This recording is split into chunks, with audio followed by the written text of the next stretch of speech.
चलिए बात करते हैं राजस्थान विधानसभा के बजट सत्र की। प्रश्नकाल में जनहित के मुद्दों की गूंज, राज्यपाल अभिभाषण पर बहस का आज आखिरी दिन।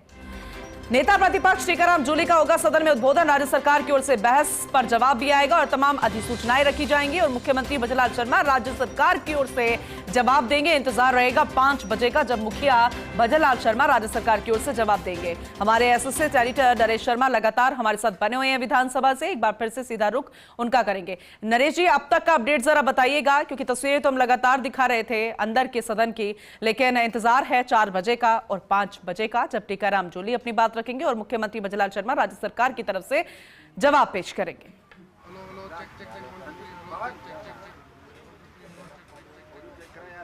बिल्कुल, देखिए शाम का इंतजार है कि जब मुख्यमंत्री यहाँ अपनी बात रखेंगे, लेकिन इससे पहले अगर हम बात करें तो अभी सदन पूरी तरह से हंगामेदार रहा है। पूरा प्रश्नकाल बाधित रहा है।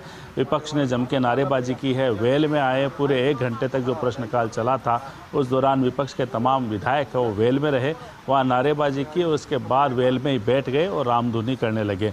आखिरकार विधानसभा अध्यक्ष वासुदेव देवनानी को विधानसभा की कार्यवाही 1 बजे तक के लिए स्थगित करनी पड़ी है। तो शून्यकाल भी बाधित रहा है। शून्यकाल में कोशिश की थी उन्होंने कि पर्ची के माध्यम से जो मुद्दे उठाएं, इसके बाद 295 के तहत जो मुद्दे हैं वो भी सदन में आए, लेकिन जिस तरह से विपक्ष ने आज सदन की कार्रवाई शुरू होते ही आक्रामक रवैया अपनाया था, उसके कारण से न केवल प्रश्नकाल बाधित रहा बल्कि शून्यकाल भी पूरी तरह से बाधित रहा।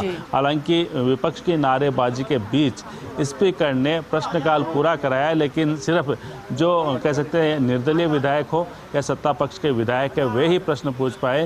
विपक्ष के विधायक है उन्होंने प्रश्न नहीं पूछा, क्योंकि वेल में नारेबाजी करते रहे। विपक्ष ने आज जैसे ही सदन की कार्रवाई शुरू हुई तो कैबिनेट जो मंत्री है किरोड़ी लाल मीणा, उनके एक बयान का हवाला देकर हंगामा किया, क्योंकि किरोड़ी लाल ने कहा था कि उनके फ़ोन टेप हो रहे हैं, जगह जगह उनकी जासूसी की जा रही है। तो इसी को मुद्दा बनाकर विपक्ष ने आज सरकार पर प्रहार किए और लगातार किरोड़ी लाल मीणा के पक्ष में विपक्ष खड़ा रहा पूरे प्रश्नकाल में सदन के दौरान। ये अजीब स्थिति है। अमूमन ऐसा होता है कि जो सरकार के मंत्री होते हैं उनके खिलाफ विपक्ष खड़ा रहता है, लेकिन यहाँ मंत्री के पक्ष में विपक्ष खड़ा हुआ है। तो ऐसे में आज अजीब स्थिति का सामना न केवल सत्ता पक्ष को करना पड़ा, बल्कि विधानसभा अध्यक्ष है वो भी कह सकते हैं बार बार अपील करते रहे विपक्ष से कि अपनी सीट पे जाए, लेकिन विपक्ष को एक बड़ा मौका मिला था। और लगातार पहले भी आपने देखा होगा कि किरोड़ी मीणा के नाम पे जो है वो लगातार विपक्ष है वो सरकार पे आक्रामक रहा है। तो आज पूरे 1 घंटे तक जो प्रश्नकाल चला पूनम, उस दौरान नारेबाजी रही। तमाम जो विपक्ष के सदस्य है, नेता प्रतिपक्ष टीकाराम जूली की लीडरशिप में वो वेल में रहे, वहीं नारेबाजी की और बाहर पर काली पट्टी बांधी रखी। तो उन्होंने अपना जो विरोध दर्ज कराया है और लगातार नारेबाजी करते रहे कि फ़ोन टेपिंग है वो बंद हो। हालांकि जब ये नारे लग रहे थे और जब गोविंद सिंह डोटासरा और टीकाराम जूली ने मुद्दा उठाया था, तो सत्ता पक्ष की तरफ से भी ये आरोप लगाया गया था कि उनके दौरान उन्हीं के जो पूर्व उप मुख्यमंत्री रहे हैं उनके फ़ोन टैपिंग हुए, कई विधायकों के फ़ोन टैपिंग हुए। तो ऐसे में आज कांग्रेस किस मुंह से फ़ोन टैपिंग की बात कर रही है। लेकिन इसके बावजूद जो विपक्ष है उन्होंने अपना जो रुख है वो बरकरार रखा और जो स्पीकर की बार बार की गई अपील का भी उन पर कोई असर नहीं हुआ और लगातार पूरे प्रश्नकाल में और उसके बाद जब तक शून्यकाल चला, करीब हम बात कर सकते हैं कि ये 15 से 20 मिनट तक जो है वो शून्यकाल चला था। लेकिन इस दौरान भी जो है वो पूरी तरह से नारेबाजी हमें देखने को मिली। वेल में नारेबाजी होती रही और वेल में बैठ गए जो विधायक है विपक्ष के, वेल में बैठ गए और रामधुनी करने लगे। तो ऐसे में जब सदन जो है वो कंट्रोल में नहीं रहा तो स्पीकर को सदन की कार्रवाई स्थगित करनी पड़ी। अब देखना ये होगा कि आगे किस तरह का रुख है वो अख्तियार रखते हैं, किस तरह की बात है वो आगे करते हैं, क्योंकि अभी जो सदन की कार्रवाई स्थगित हो रखी है तो ऐसे में स्थगित कार्रवाई में किस तरह की रणनीति बनती है, क्योंकि अभी स्पीकर संभवतः दोनों पक्षों के जो नेता है उनको अपने चैम्बर में बुलाएंगे और एक रणनीति है वो बनाने की कोशिश करेंगे विपक्ष भी कि आगे किस तरह से आक्रामक रवैया जो है बरकरार रहे या किसी मुद्दे पे है वो शांति रहे। क्योंकि आज का दिन महत्वपूर्ण इसलिए है कि आज नेता प्रतिपक्ष है उनका भी जो है वो यहाँ पे बयान होना है, उनका जो है डिबेट होना है और इसके अलावा मुख्यमंत्री भजनलाल शर्मा है वो ये जो राज्यपाल के अभिभाषण पे जो चर्चा चली है, जो डिबेट हुई है उस पर जवाब देंगे और अभी हम देख पा रहे हैं कि कई जो विधायक है बीजेपी के वो यहाँ पे आए हैं, वो जवाब देंगे। बाल मुकुंदाचारी यहाँ पे हैं, गोपाल शर्मा यहाँ पे हैं।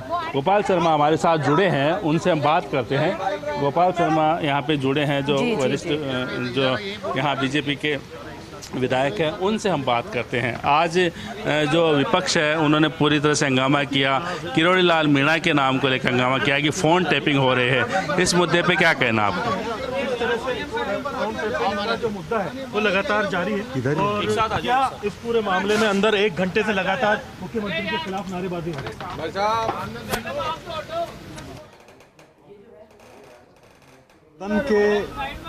है। सदन के अंदर किसी भी कार्रवाई के लिए वहाँ के नियम होते हैं, व्यवस्था होती है, परंपरा होती है। आरोप लगाया जाए और नारेबाजी शुरू कर दी जाए, चाहे जो नारे लगाए जाएं, इससे सदन की मर्यादा का जितना हनन हो रहा है वह इतिहास में कभी देखा नहीं गया है। पहली बार देखने में आ रहा है कि विपक्ष की अपनी अंदर की फूट, उनके अंदर की गुटबंदी हरियाणा, महाराष्ट्र और दिल्ली के अंदर लगातार शून्य की तरफ बढ़ते हुए लोग, कोई उपाय नहीं है। इसलिए लोगों का ध्यान भटकाने के लिए, अटकाने के लिए, मटकाने के लिए इस तरह का आचरण कर रहे हैं।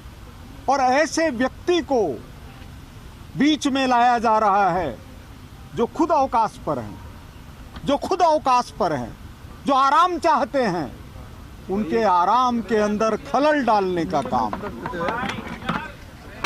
फोन टैपिंग को लेकर के आरोप लगाए जा रहे हैं सर। मैं कह रहा हूं कि उनके आराम के अंदर खलल डालने का काम, उनके नाम पर राजनीति करने का काम,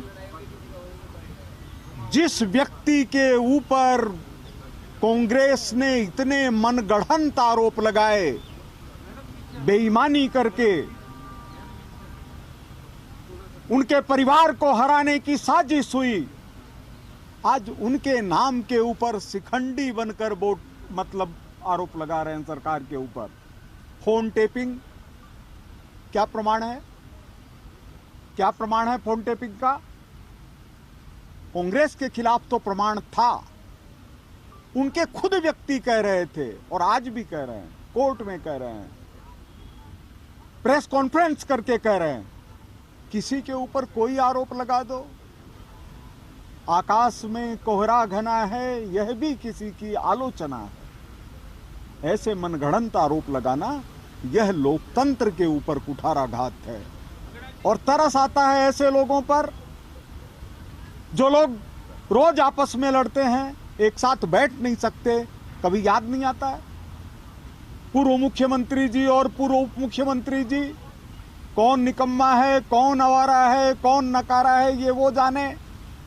हम लोगों ने कभी किसी के लिए नहीं कहा वो साथ नहीं बैठ सकते, विधानसभा के अंदर साथ नहीं बैठ सकते।